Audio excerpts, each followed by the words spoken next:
Yum, yum, yum! Ping, ping, ping! Eto na nga, mga kabalita, na-miss nyo ba si Idol? Abay, nagbabalik telebisyon na siya bilang bagong kasama po natin dito sa Balita Ko. O ang Kusina Master, ang idol sa kusina, Chef Boy Logro, Chef Boy! Welcome sa Balita Ko, Chibuga na! Ping, ping, ping! Ping, ping, ping! Yum, yum, yum! Oh, sir, ito na, Chef. Excited na ba kayo sa pagbabalik nyo sa telebisyon? At saka ano yung feeling, di ba, na magbabalik kayo? Ano masasabi nyo dun sa mga nakamiss sa inyong napakatagal? Sobra. Nakakatuwa. Talagang panabuhay ulit ako. Ay, parang wow. itong buhay ko na. Ay, parang kailan lang ito na naman. Oo nga. Maraming salamat. Maraming salamat sa lahat. At Chef itong unang dish mo, balita ko, pwedeng pambaon sa sementeryo ngayong undas at dahil talong weekend. Anong inspirasyon nitong eggplant meatballs? Yes, alam mo, naghanap ako ng mura. Pinaka-affordable sa lahat. Anong talong, di ba mura? Kaya lang, masarap siya pag inihaw, lutuin natin para maging bula-bula. Technique lang po yan at binibigyan natin sa kanila para matuto sila. Oo, higit sa lahat hindi madaling mapanis, di ba? Kaya pwedeng ibaon yan. Pwede rin ipang negosyo kasi mura lang daw yung ingredients. Sama ba, Chef? Pwede. Pang negosyo, street food ka, whatever, pwede po. Kahit sa pamilya, pwede po. Ayan, kaya eto na. Ha, mga kabalita, papanunin po natin ang unang episode ng Balita Ko, Chibuga na! Chibuga na! Good morning mga kabalita ko! Nandito ako sa aking lugar sa Laak. Welcome sa masayang Chibugan! Siguradong marami sa inyo ang naka-vacation mood. Kaya naman, ako na ang bahala sa inyong tipid recipe.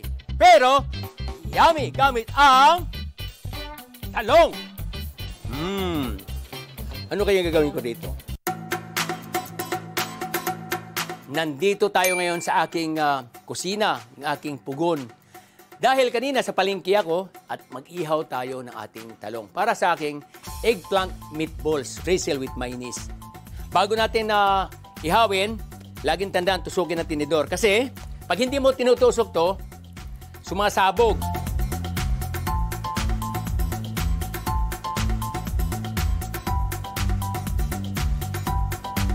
Ayan, tapos na yung ating talong at nabalatan ko na po ito. Galing dun po sa aking inihaw kanina. Ngayon, ito po yung ating sangkap na gagamitin. Ito po yung ating loaf bread, manga, spring onion, salt and pepper, then flour, egg, chopped onion, and of course, ibap milk, mayonnaise, and then meron tayong siyempre pang fried natin. And then a little bit of butter, mamaya last minute natin ilalagay yan. Ganito ang gagawin natin. Unang-una, ibababad muna natin sa milk. Then, imamas natin. Palambutin lang natin. Ito yung binder, kumbaga manamis-namis, maganda ang kanyang lasa. Okay? Hindi natin sasama yung milk. Pinalalambot lang natin. Dudurugin natin ng ganyan. Ilalagay natin dito sa ating bowl. Then, sibuyas na tinadtad. Chopped onion. Then, of course, egg. Oo, di ba? Dalawa. Okay. Halo ulit. Then, ilagyan natin ang ating flour.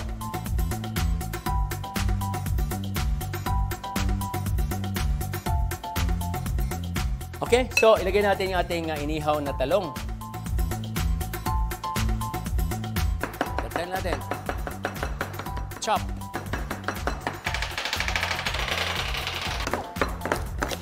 Okay, lagyan natin.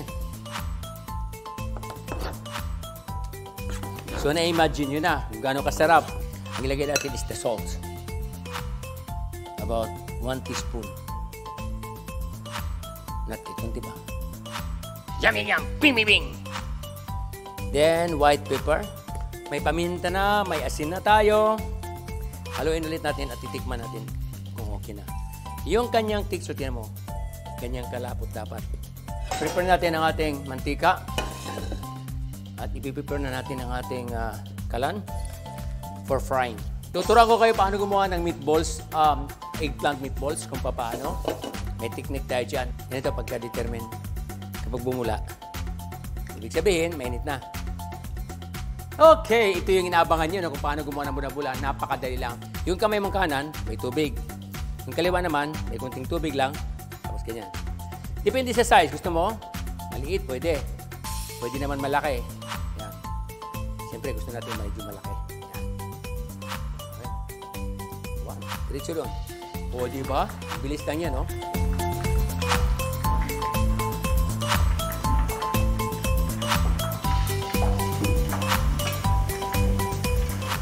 Natin mag-brown.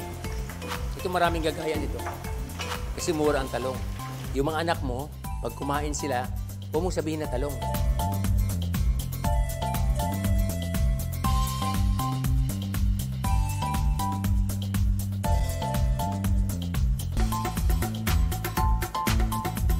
Ganito ang gawin natin sa mangga.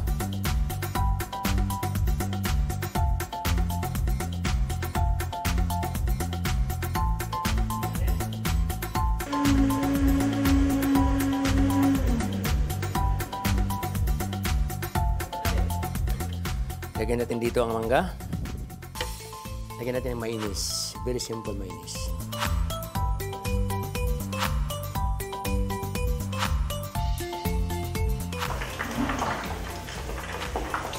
Kapag lumulutang na yung katulad nito, ibig sabihin luto na. Then, lalagay ko sa plating na tayo.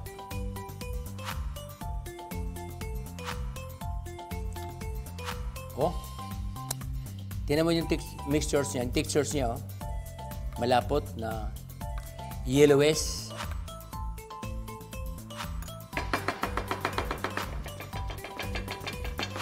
So, eto na po. Yum, yum, yum, ping, ping, ping. Ayan ang ating eggplant meatballs. Balita ko, chiboga na! Thank you, Chef! Balita ko, may tututukan kayo tuwing 10:30 a.m. sa GTV. Alamin ang mahahalagang balita at impormasyong dapat niyong malaman sa Balita Ko tuwing Lunes hanggang Biyernes. Mag-subscribe din sa GMA Integrated News sa YouTube.